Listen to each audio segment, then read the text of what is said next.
Hello everyone. Today's class discussing one grammar part. This is competitive exams. This is more important questions. He dash to school every day. Options: go, go, going, goes, gone. He dash to school every day. ಇಲ್ಲಿ ಯಾವ್ದು ಬರ್ತೈತಿ option path ಅಂದ್ರ this is a simple present tense. ಇದು simple present tense ಆಗಿದ್ದರಿಂದ ನಾವ್ ಇಲ್ಲಿ ಏನನ್ನ ಬಳಸ್ತೀವಪ್ಪ ಅಂತಂದ್ರ ಇಲ್ಲಿ ಗೋಸ್ ಅಂತಕ್ಕಂಥದ್ದನ್ನ ನಾವು ಬಳಸ್ತೀವಿ.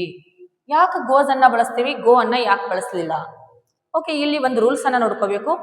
ಇದೇನಪ್ಪಾ ಅಂತಂದ್ರ go plus ING. This is a present continuous tense.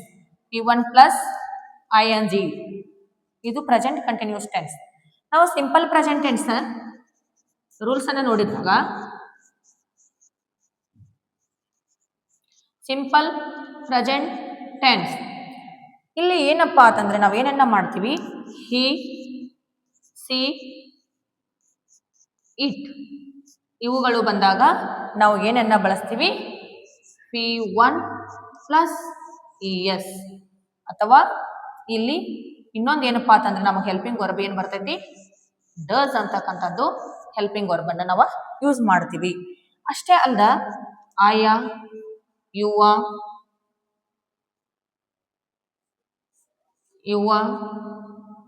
ಉಯ, they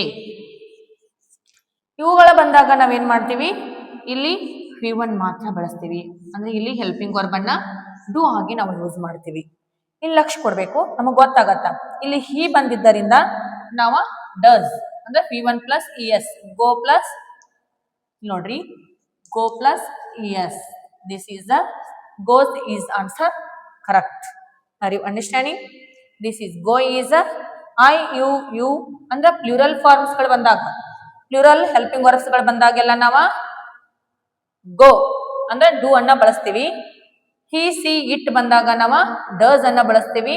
ಅಂದ್ರೆ P1 ಪ್ಲಸ್ ES ಅನ್ನ ಬಳಸ್ತೀವಿ. ಅದಕ್ಕಾಗಿ ಇಲ್ಲಿ ಗೋಸ್ ಅಂತಕ್ಕಂಥದ್ದು ಸರಿಯಾದ ಉತ್ತರ. ಇದು ಏನಪ್ಪಾ ಅಂತಂದ್ರೆ P3 ಫಾರ್ಮ್ ಆಗೈತಿ. ಓಕೆ, ಇದೇ ರೀತಿಯಾಗಿರ್ತಕ್ಕಂಥ ಎಕ್ಸಾಂಪಲ್ಸ್ ಗಳಿಗಾಗಿ ನಮ್ಮ Shri Daneshwara study circle YouTube channel ಅನ್ನ ಫಾಲೋ ಮಾಡ್ರಿ ಅಂತ ಹೇಳ್ತಾ, ಓಕೆ.